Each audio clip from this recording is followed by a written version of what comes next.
Hey guys, welcome to episode number 16 of the Brave Widow Show. I'm so excited that you decided to join me today.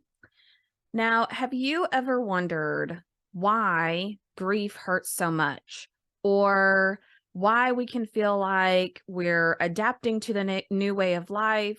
We've accepted that our person isn't coming back, but then we find ourselves almost reverting or going back to being in denial and thinking that we have this weird balance of, I know they're not coming back, but I think this is just a bad nightmare and I'm having a hard time reconciling that. But wait a minute, I felt like I already settled those feelings. I got to nerd out a little bit and I spent some significant time reading a really cool book that I want to share with you. And I wanted to better understand why our brains work the way they do, why we have such a hard time battling grief or understanding what's normal, what's not normal, if there is such a thing, and just why our minds and our emotions kind of work the way that they do. So if you're on YouTube, I'm going to share a picture of this book. I've mentioned it a few times on the show already, but it's called The Grieving Brain, The Surprising Science of How We Learn from Love and Loss by Dr. Mary Frances O'Connor. Now, I'm not a psychologist by any means or a licensed therapist or counselor, so I'm going to throw that disclaimer out there. However, I have personal experience. I've spoken with many widows, and I wanted to share with you my layman's interpretation, if you will, of some pretty cool things from this book that really helped me make sense of why our brains are wired the way that they are, or at least understanding that's how they're wired, and that's how we'll be able to at least have a better understanding of the grieving process in general. So I'll tell you a little bit about the author. She is a clinical psychologist who earned her degree or her PhD from the University of Arizona in 2004 and completed her postdoctoral fellowship in psychoneuroimmunology at UCLA, the Seminole Institute for Neuroscience and Human Behavior. Dr. O'Connor here, she has really some amazing studies. She references studies that others have done with different animals, with humans, with all kinds of things, just to understand our sense of bonds and memories and grieving, and really more in depth about how our brains are wired. So I'm not going to go into a lot of the technical components of what she mentions, but if that's something that, if you're like me, you'd like to nerd out a little bit about those types of things, I think this is a great book for you to check out. You can find it on Amazon, or her website is thegrievingbrain.com, and on Twitter, she's at Dr. M. FO, like Mary Frances O'Connor. So please go check her out. And I'm going to apologize to her in advance if I misstate something or explain it maybe not the way she intended. I am going to do the best I can to share with you some things that I thought were helpful for me. All right, so today I'm going to share with you 4 reasons why grief is hard. The first one is the 5 stages of grief. So many of us have seen these 5 stages of grief. They were developed by Elizabeth Kubler-Ross, I believe back in the 60s, maybe late 60s. She published a book of death and dying.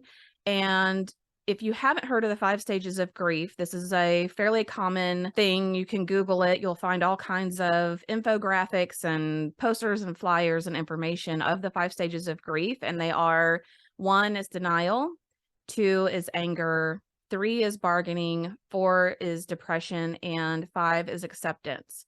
And initially, when Kubler-Ross developed the 5 stages of grief, her goal was to gain an understanding of the process someone goes through when they've been given a terminal diagnosis.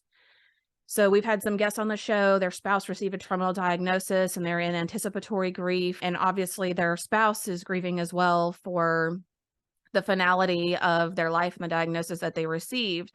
And so this was really her documentation and understanding of how people move from learning about the diagnosis to being in denial to being angry and moving then all the way up to acceptance. It was then modified and used, or applied rather, to people who are grieving, but that wasn't really the intent and isn't necessarily an accurate picture of what happens. So not to dismiss at all the work that was done or to say that in no way does this apply, these 5 stages of grief.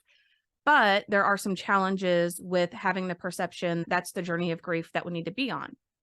So many times I'll hear people say, I feel like I'm going backwards. Like I feel like I moved from being in denial to being angry to finally accepting that my person's not coming back and I have to create a new life.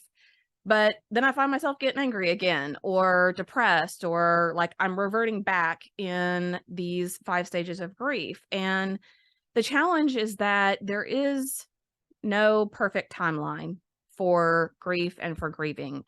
There is no either or. There's not a, well, you've grieved and now you're done with that and you're moving on to being completely healed and this new life and this new journey. Congratulations. Here's your graduation certificate. You're now moved away from grief. That is just not the reality of what happens in grieving. And certainly I'm still fairly early on in the journey, but I've spoken with many widows who are 10, 20, 30 years out from being widowed. And what everyone will generally advise is that your life continues to be modified and changed, and you grow around the grief, but that doesn't mean that it goes away. There is no you've completed your journey of grief. Now you're living your best life and you're not going to feel sad anymore. You're not going to feel angry anymore. The other challenge with the 5 stages of grief is that not everyone grieves the same. So maybe you have small children who are grieving a parent and they never cry. Or maybe you've been grieving and you've never really been angry, or you've never gone through the stage of bargaining. This can really cause people to feel like they're not grieving correctly, or that they have a complicated grief or trauma, or that they're stuck. And one of the biggest points of frustration or fears that several of my widow friends have is that they're reverting. And the reality is we can't go backwards. As you're healing and you're moving forward in life, there is no going backwards. The reality of these stages of grief or of these components is that we're just ping-ponging all over the place. So one day you might feel angry, one day you might feel sad, one day you may feel happy. And it's all just part of the grieving process. Grief doesn't have to equal suffering or sadness. Grief can be love and appreciation for our person and some of the challenges that we have with bringing them with us into our life going forward. One of the illustrations the author gives us that I thought was really helpful is to think about grief like a broken bone. If you've ever had a broken bone, you do heal from that. It is possible to heal from that. And on the outside, it's possible to look and be able to function perfectly normally, perfectly like you did before. And it's possible you could even improve the functionality you have with a limb or with an area of your body when you've had a broken bone. But let's say you break a leg or an arm and it heals. Even 5 years down the road, another physician could take an x-ray of that bone and they would be able to tell at one point that it was broken and that it's been healed. So in a sense, grief is like a broken bone. It's you do heal and you do recover, but you're still forever changed by that, and it will impact your. Think about even some of the positive things that may come out of grief. I, for one, have a greater appreciation for people, for connections and relationships. I don't tend to say, someday we need to do this, or let's get together for lunch at some point. I have a greater sense of urgency of spending time with people because I know it's easy for us to say, someday let's do this, and it never actually happens. I also tend to get less irritated by people, so less easily offended, because I know that we all have our quirks and things that may get on each other's nerves, but at the end of the day, you still love and care about that person, and it's not worth the frustration or irritability that can happen.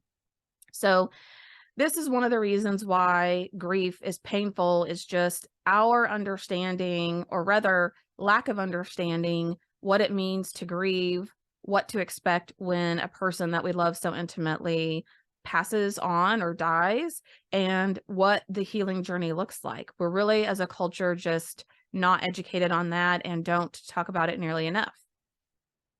The second reason why grief is so difficult and so painful is that our brain is continually reaching for something that isn't there. So think about in our minds, we have a virtual map and a virtual reality. So think about one of the great examples was a dining room table in your kitchen. And let's say the way that you have to walk to get from the living room to the refrigerator is you have to skirt around this dining room table, or maybe you bump into it frequently. And it's just one of those little annoyances that you've gotten used to. And for the most part, you have this muscle memory. Like you have this memory of, oh yeah, I need to like sidestep or skirt around this table to get to the fridge. I need to make sure I'm paying attention. And you just do it subconsciously. You really have stopped thinking about it. It's just something that has become part of your brain's virtual map and process. But let's say one night you wake up in the middle of the night, you need to get a drink of water, you walk from your bedroom into the living room, into the kitchen, and because you're tired, you're not really fully thinking, you almost brace yourself to expect that you're going to bump into this dining room table, and you don't. And that will send like a mini shockwave into your system to say, wait a minute, where's the table? The table's always here. Why isn't it here? So it's the absence of something that brings awareness to our mind and our brain and causes almost this little shock of, where's the table? The table should be here. Why is it not here? Did it get moved? What happened to it? And in a very simplified approach, grief is very much the same. Your brain is constantly looking for that person or that thing that was always there. Your brain also has a list of memories of patterns and habits that you've had for many years. A lot of widows will say that during the day, they may be fine and they may be able to enjoy somewhat of a normal life, but when they go to bed at night, it's really hard. Or when they have holidays, birthdays, milestones, like they really brace for those moments because they know those moments are going to be hard. During the day, we tend to have a highly variable schedule. So maybe we're working, maybe we're shopping, we're getting groceries, we're doing things with friends and family. But at night and on holidays, birthdays, and milestones, we don't necessarily have a big variety of things that we're doing, especially being apart from our spouse. So as we go to bed each night, we may have a routine of we brush our teeth together, we get ready for bed, they're looking at their phone, I'm reading a book, and this is our habit and our routine. And there's not a lot of other things happening to distract us from the fact that what our brain remembers is that every night for 5, 10, 20 years, that's pretty much been our nighttime routine, and now that's disrupted. So your brain, especially in those early days and early weeks and months, your brain is constantly looking for something that isn't there. And it can bring almost this refreshed wave of sadness and yearning for that person who isn't there, for that empty spot beside you at bed, or for the fact that their robe isn't hanging in the same spot in the bathroom. Your mind is constantly reminded that things are moved. Now think about something like Christmas. So if you were together or married for, let's say, 10 Christmases, and it's only been 2 Christmases since you lost your person, think about how many times your brain associates Christmas and your person together. And because Christmas only happens once a year, it's not like you have the ability to frequently make new memories and new habits without that person with you. You've only had 10 times where it's very solidified in your mind that you're together, and then just 2 times that you haven't been together. Things like going to bed at night, things like running errands together, we can somewhat be modified and move more quickly through the shock of that because we do it so frequently. So if it's something I do on a daily basis, then it starts to become less shocking and less painful because in my mind, it's making a new pattern.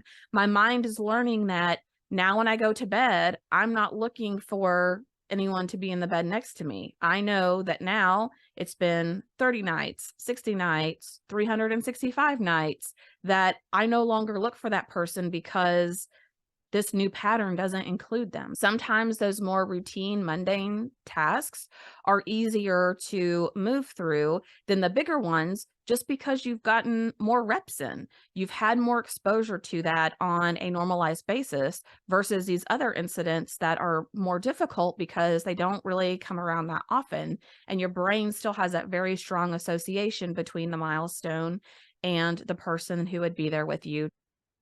Another great example I thought the author gave is just the disorientation of what happens when we go through steps and something we're used to being there isn't there. For example, let's say every day you like to get up and make breakfast. You take out the skillet, you put some eggs in there, you fry up some bacon, you make some biscuits, you put all of that on your plate. You take your plate and set it down on the table and you enjoy your breakfast. But then let's say one day you're going through all those steps. So you're making the breakfast, you're putting your eggs, your bacon in there, you've got the biscuits going, you compile it all on your plate. You take your plate over to the table and you sit down and you look down and the food's no longer there.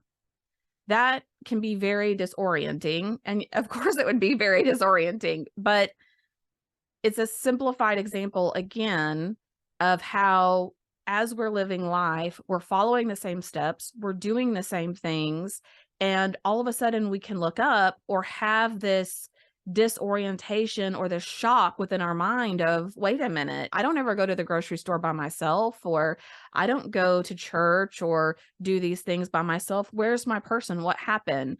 And it's like this shock or realization that they're not with us. And so that's one of the reasons why grief can be so painful. Our brain also firmly believes, in most cases, as we're married and we're committed to that person and we say, till death do us part, in our minds, we think of, oh, maybe we'll make it to 80 or 90 or 100 and we'll both die together peacefully in our sleep. And that's really maybe the most thought that we give to it. But the reality is that we may not make it there, but our brains firmly believe and plan on us being together forever with that person. So as we try to grasp the reality that our future may look different, we have to come up with a new plan now. Our retirement dreams still the same? Do we still want to do the same hobbies and things together? That really can be very disorienting to our minds and what we believe because we haven't ever really pictured life without that person. And it's like we're being forced into a new reality that we haven't just had the time to really think it through and plan for. The third reason why grief is so hard and so painful is that your mind is consistently searching for your spouse. And we talked about your brain reaching for things that aren't there, but specifically, your brain is looking for the closeness and the intimacy that you had with that person. So think about on a normalized basis, let's say your routine is you go to work, you come home, and after dinner, you both snuggle up on the couch and you watch Netflix or whatever shows on TV. And you're just enjoying sitting side by side and going through your evening routine. Let's say one day you have an argument or a disagreement with your spouse and, you're both feeling a little petty. So after dinner, you give them a dirty look so they know not to sit next to you, or you sit on the other end of the couch. But there's this separation, right? There's this acknowledgement of, I'm frustrated with you or the situation. I don't want to be close to you, or you go sleep on the couch, or don't try rubbing my back. I don't want you anywhere near me. Disagreement and discourse causes physical separation when we're upset or we're angry with someone. So our brain really associates the fact of when we're in harmony, when life's good for the most part, we're enjoying being with our person, these specific moments at night, going to bed, running errands, whatever it is, we're always very close with them. And if I'm not physically with this person during this time, that means something is wrong. And so our brains almost subconsciously have this drive or this urgency within us to say, something's wrong. Something's wrong. Are they angry at us? Did we get into a fight? what if I had done this? Could I talk to them? But there's this worry and anxiety that goes on in your mind because you can't figure out why this physical closeness from you has been separated. Your mind also has this almost like a GPS system of where in the world your spouse should be at any given time. So, say it's during the day, maybe in your mind, oh, they're in town, they're at work, or hey, it's Saturday morning, they always go to the gym at this time. You generally have a sense of where in the world your person is whenever you're living life on a daily basis. But the challenge with losing a spouse is you have this almost tug of war in your mind. So you have this portion of your mind that knows logically, my spouse isn't here anymore. They're not on earth. They're never coming back. But this other part of your mind that's really wrestling with, where are they? I know if you believe in heaven and the afterlife, I know they're in heaven. I know that they're there, but I don't have a place on my map for that because I can't just call them. I can't FaceTime them. I can't, they're not going to be back with me here physically on earth. And so you're, it's like the GPS locator in your brain is going a little bit haywire because it's having a really hard time understanding. A really good example of this too is that think about if maybe you've had a friend or a child or someone who's, or maybe you have dated someone and they ghost you. And if you haven't had these conversations recently, ghosting is essentially where, let's say you're talking a lot with someone, you're texting, even you're calling, you're FaceTiming, maybe you even see them in person, you're building this relationship, everything seems like it's going well, and then poof, they've blocked you, they are not responding to you, they're avoiding you, and there's just zero explanation. Someone who has been building a relationship and communicating with another person who gets ghosted, they go through a lot of emotions. They get angry. They're sad. They're confused. What happened? I thought everything was going well. And it can cause some people to do some nasty things. Maybe people send a really hurtful email. Maybe they try to track this person down. Maybe they blast them on social media. Like, who knows? But even just the simple act of being ghosted drives a lot of volatile emotions and thoughts within a person. How much more so does grief and losing a person, unexpectedly or not, cause within us? All of a sudden, there's this huge separation, and we didn't ask for it. We weren't expecting it. We feel just this huge gap and loss, and it causes a lot of turmoil and anxiety within us because we're trying to figure out, are they angry? Why can't I reach out to them? Why aren't they calling me back? Why aren't they here with me? I don't understand. It causes a lot of those feelings and thoughts to go through our mind. So that is one of the reasons why grief is so painful. As your brain is searching for your spouse, your brain has a tendency, because it's looking for something that isn't there, you're almost subconsciously still looking for your person out in public, even though you may not realize it. And one of the things that would happen to me and that happens to other people is they'll get this little tiny shock of recognition of thinking they see their spouse. For example, in the first few months, if I saw someone with a similar build to Nathan or a similar hairstyle or maybe choice of clothes, I might even not necessarily initially recognize that they're there. Maybe I saw them out of the corner of my eye, but it would be enough where I was like, man, I have to turn and look and be like, whoa, I thought that was Nathan there for a second. Even though I'm not actively looking for him out in the crowds and I know that he's not going to be there and I'm not going to see him, you still, especially initially, have these little shocks or moments of what you think is recognition until you turn and look a little more closely at that person. And that's because your mind knows this person, this hairstyle, this body build, these types of clothes, those are the things that we associate with that person. It's like sometimes when you buy a new vehicle, say you buy a red Suburban, and you're out driving and you're like, man, I am noticing so many red Suburbans. Like, I've never noticed that many Suburbans before. It's because your brain knows it needs to keep an eye out for red Suburbans. You've told your brain this is important. You need to remember this. You need to keep an eye open for this when I'm coming out of the grocery store, when, I'm walking to my car and I'm going to the next location. Like, your brain knows that image, that shape is important to you.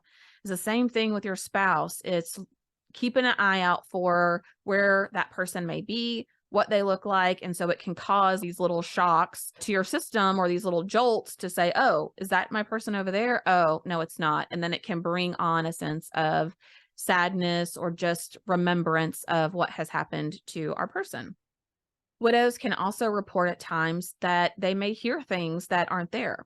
And one great example of this essentially was that, let's say, every day at 6 p.m., your spouse would come home. They'd open the garage door so you can hear that noise in the background. They'd come in through the garage and maybe they would call out to you or say hi or something like that.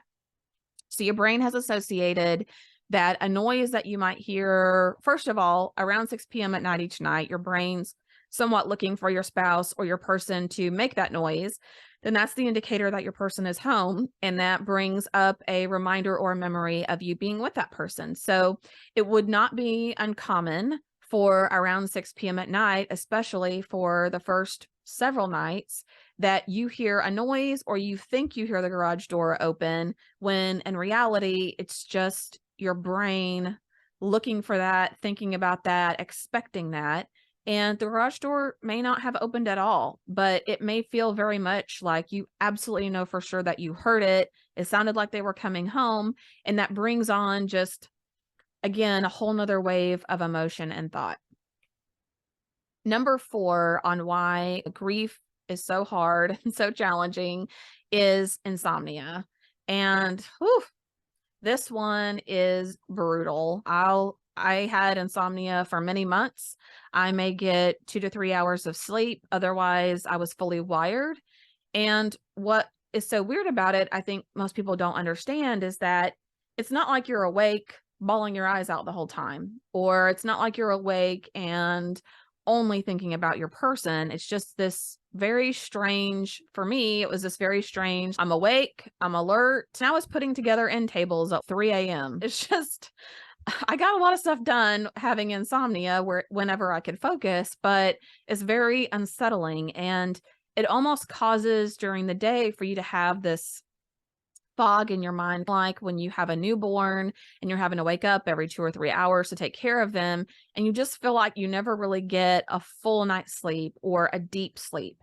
This can be very upsetting and make it very difficult to navigate and be a fully functioning human if you're truly not getting enough sleep and you're struggling with insomnia.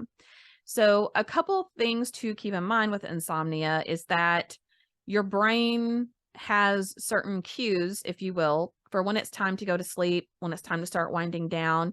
And sometimes that really gets disrupted whenever we lose our person, because they're usually very closely integrated with our nighttime routine. For example, Nathan would say to me at 10 o'clock at night, okay, let's go to bed, or let's do this. And then we had our little routine of what we would do before we hopped in bed and finally went to sleep. But he's not there. So does that mean I wait till 10:30 or 11? Does it mean that I get tired by 8 or 9 and I'm trying to go to bed then? Some people also dread going to bed because they know that's really when they're going to be missing their person almost the most. That it's hard because they think about their person. So they'll avoid physically going to bed and they'll fall asleep in the recliner, on the sofa, or somewhere else in the house. And the problem is that as they're doing that, inevitably they'll wake up 2 or 3 hours later in the middle of the night, have to turn off the TV, turn off the lights, then go to bed. And instead of being able to go to bed and to fall back asleep and be relaxed, now you're going through those emotions of feeling sad and missing that person, and it almost wakes you back up. So even though you may feel like it's better not to go to bed and to avoid doing that, by having this routine of falling asleep somewhere else and at some point making your way to bed, you're actually hurting your sleeping routine instead of making your way there initially. And even though it's very difficult, our brains really rely on cues that tell us when it's time to go to sleep. And so the goal would be to remove that middle process of waking up in the middle of the night and then going to bed and then having all of those feelings come over you. So the author has some really great recommendations of what you can do to work towards going directly to bed and coming up with a routine that starts to cue your mind it's time to sleep. And then you alleviate that part of the night where you're getting up and shuffling to the bedroom and going through all of that later. Another thing that she mentions is that taking a specific type of medicine to go to sleep or receiving a prescription for sleep, while physicians many times have the best intent and you have the best intent, for some people that creates a new cue and a new habit, which causes them to not ever be able to come off the sleep medicine or just to not work towards coming off of the sleep medicine prescription. So she really just cautions us to think about some of the ramifications of taking a sleeping medicine. And she has some good advice of ways to think about what is really happening with our body and our sleep patterns with insomnia. But I won't give it all away. I will let you read that. So those are the 4 main reasons why it hurts. Grief hurts so much and it's so hard. I hope that you were able to learn something today. Please know there's so much more in the book. Please go check it out if this was interesting to you at all. It is definitely well worth the read. I read it in maybe a day and a half, not even having to read the whole time. It's entertaining, it's educational, and I think really helpful in understanding why and how grief impacts us physically, mentally, and emotionally. And it gives you some reassurance that what you're facing is most likely normal. And what do other people experience or go through? And what can you expect as you're trying to re-implement a life of normalcy?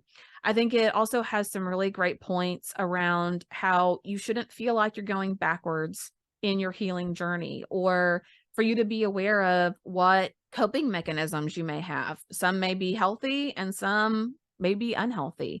She talks about avoidance and about numbing your emotions and your feelings and what impacts that has. So much good information here in the book, and I hope that it was helpful to you or insightful and that you check it out to learn more.